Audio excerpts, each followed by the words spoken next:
Another pretty interesting turning point here. Uber is facing a sexual assault trial in Arizona. Reuters reported, quote, Uber is set to face trial this week in Arizona.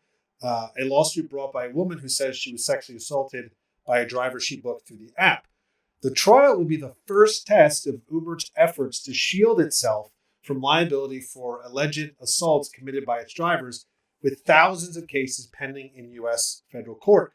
Uber is facing more than 3,000 lawsuits over similar claims that have been consolidated in federal court. The outcome of the litigation could weigh on Uber's balance sheet and complicate its relationships with regulators and investors who have closely tracked its safety record. So this seems like a pretty big deal. And Brian, if you want to explain why this is such a turning point for this litigation. Yeah, this is a massive case. So when we talk about a bellwether case, what we're talking about is a case that is plucked from one of many that are similar. So you can see these in cases like here with these sexual assault claims.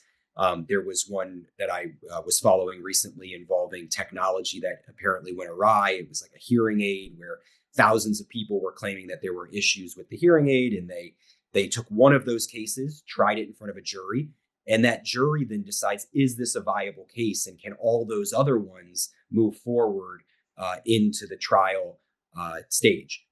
Here, we're going to have a jury that's going to say, is Uber as a corporation liable for sexual assaults that occur on the platform? For the longest time, they have said, we do a lot to try to make our app safe. We do background checks. We try to remove drivers who have poor ratings. And we are not responsible for the criminal acts of third parties. This jury is going to decide whether Uber has done enough, whether it has knowledge of the criminal acts, and whether it is civilly liable for not protecting passengers when passengers are harmed by drivers.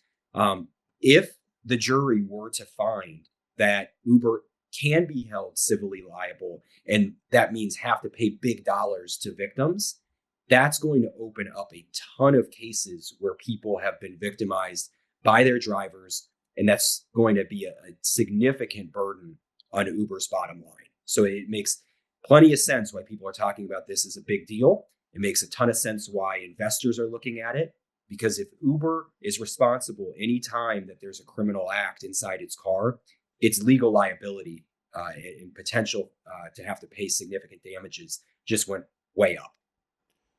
Yeah, and I'm looking here at Uber's response, and they say, Uber has argued it can't be held liable for criminal conduct because its background checks and disclosures about assaults are sufficient. But wasn't there stories before about basically there's huge flaws in the background checks and huge flaws in any sort of disclosure? So it seems like their argument is, we don't, the backgrounds are enough, but we know previously the backgrounds were never enough. Well, I think it depends on the particular evidence that comes out in this case, but I can tell you it's my position that Uber presents itself as a safe product. They market themselves as safety first. They encourage people to ride in their vehicles because it's a safe way to get from point A to point B. And then they take extra steps to try to advertise that. They say, we do background checks. We remove drivers who have red flags. If they are advertising themselves in one way and then cutting corners when it comes to actually making the product safe, not doing a thorough job when they've accepted the responsibility to do so, that could be a big problem for them in this trial. And I think it's really going to come down to the evidence that the plaintiff's attorney can put on about how Uber presents itself in one way and actually delivers a product that's not nearly as safe as they claim to be.